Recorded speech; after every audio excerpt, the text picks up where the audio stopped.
I am a holistic life coach.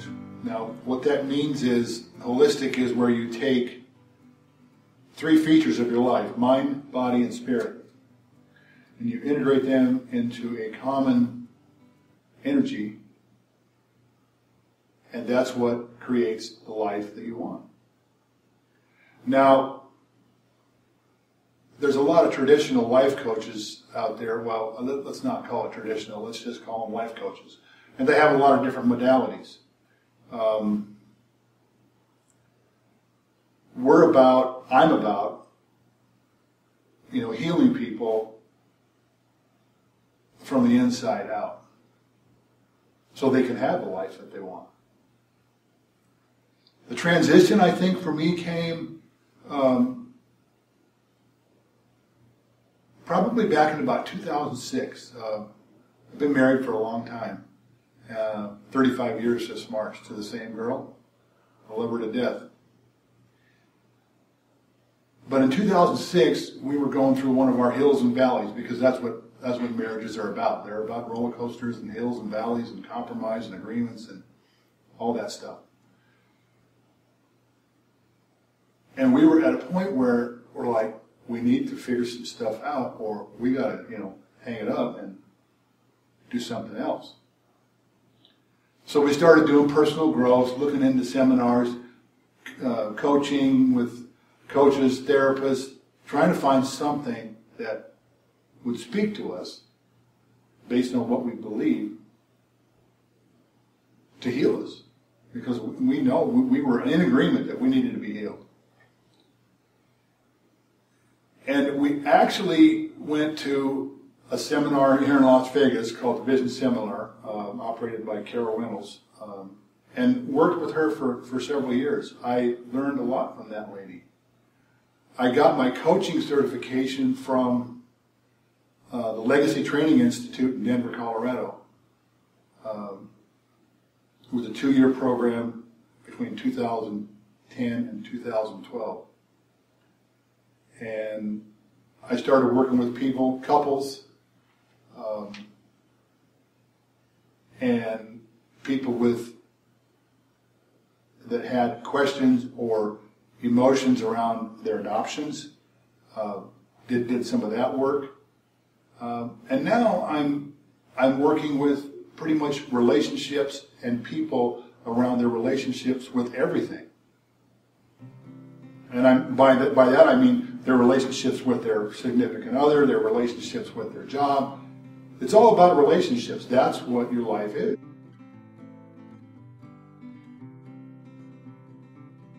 Well, this is interesting, and I ended up in this room, in this building, right here, right now. I watched this building be built from a hospital room across the street.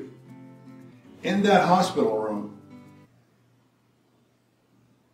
well, you can call it whatever you want, but some people call it to come to Jesus, some people see a white light, whatever. I knew that I wasn't done because I was that seriously ill. So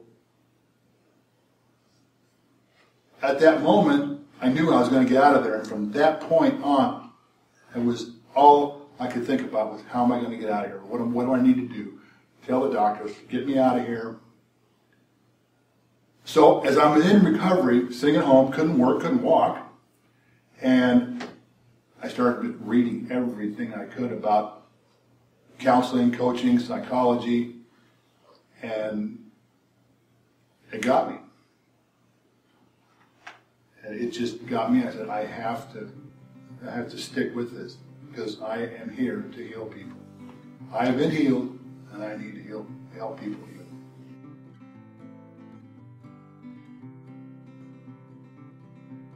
When you're about to go do something that you want to do, and you have that burning, not pain, but you have that burning right here in your stomach, right in the pit of your body, and it doesn't go away.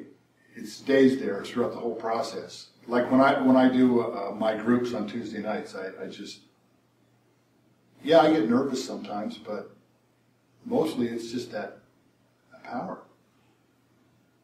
That what I'm about to do, what I'm about to say, to create in the room with people or in a session, just gives them what they need to move forward.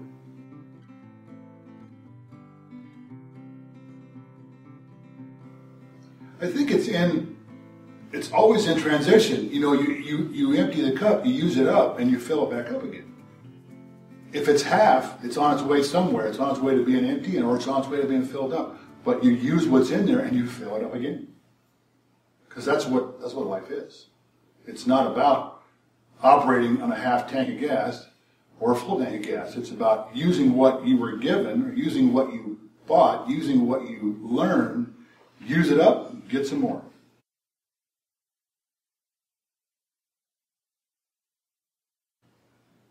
What do you think happens when it's half empty? Does it stay that way? How do you use that last half?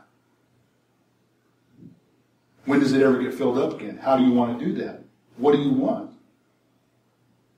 It doesn't matter if a person is in total depression, addiction, can't get their life out of the ground, or they've got the world by the tail. If they're not connected to themselves in some way, they need to heal. That's what I believe.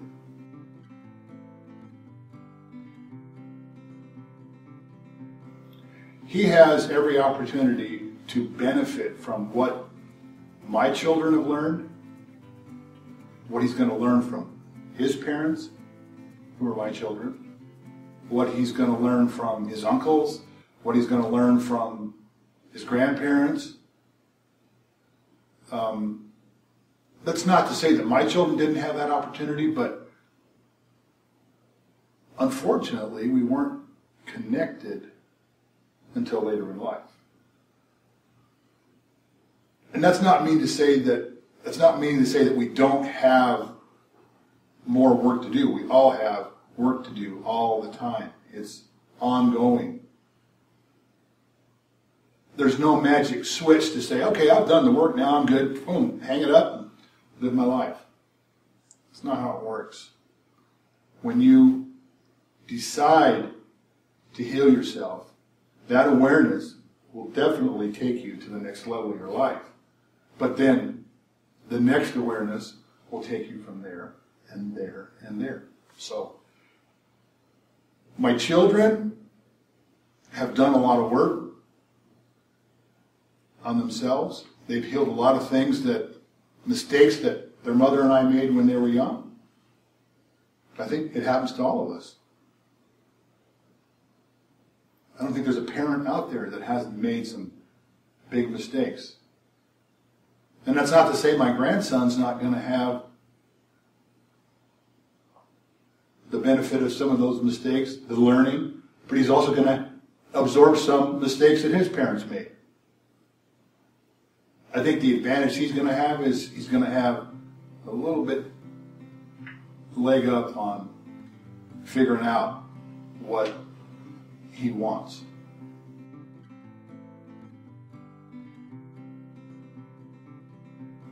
Asking someone to change their life when they're in a desperate situation, it sounds easy, but it's not something you can, again, you just can't flip a switch. The work begins when a person feels himself in a loving way. So many of us were taught, don't cry, don't feel. I was one of those people. Boys don't cry. Boys don't get emotional. Boys don't have feelings. So that young man that's working 2 jobs to support help his mother, feel. When you feel, that's what's going to lift you up. When you feel what you're accomplishing. If it doesn't seem like it's anything or you want more, you can have more. But you have to feel first. If you're numb, if you're in addiction, you have to overcome that obstacle first. And it all can be handled. For me, the father that raised me, he's still on this earth. An awesome man. Definitely had our disagreements. And he said, men are men. Don't show your emotions. What are you crying for? Today he's 86 years old, and I respect him for what he believed at the time. But I also respect him for the man he's become because he's changed. As other people evolve in your life, as you evolve, they evolve. That's what I'm trying to say. Because it's the evolution process and the growth process. People will mimic what they see. Children will mimic what they see. My father in his 80s saw me rise up, change my life, overcome my addiction, heal my marriage, develop a relationship with my biological family, and not get resentful. He watched me do all that and still include him in my life. And look him straight in the eye and tell him that I love him. He was blown away. For the first time in his life, I saw him express emotion. And right then I knew I had arrived. He got the memo. Okay, if he doesn't live that way the rest of his life, that's okay. He can live what he believes and what he wants to believe. But he knows. He knows.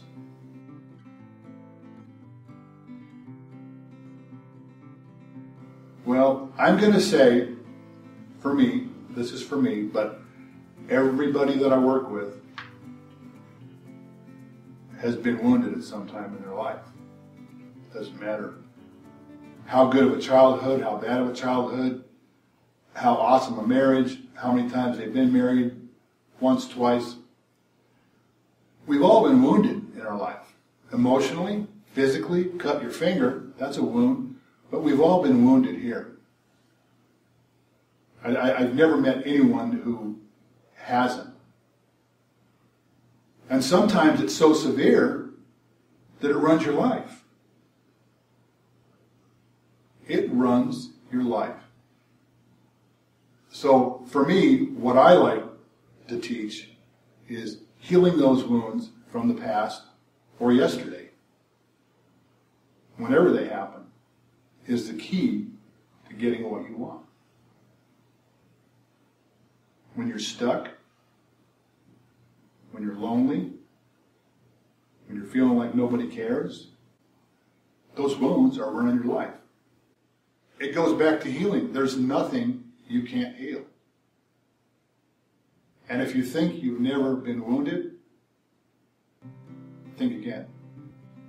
I'm Marc Burwell, and this is my chapter and verse.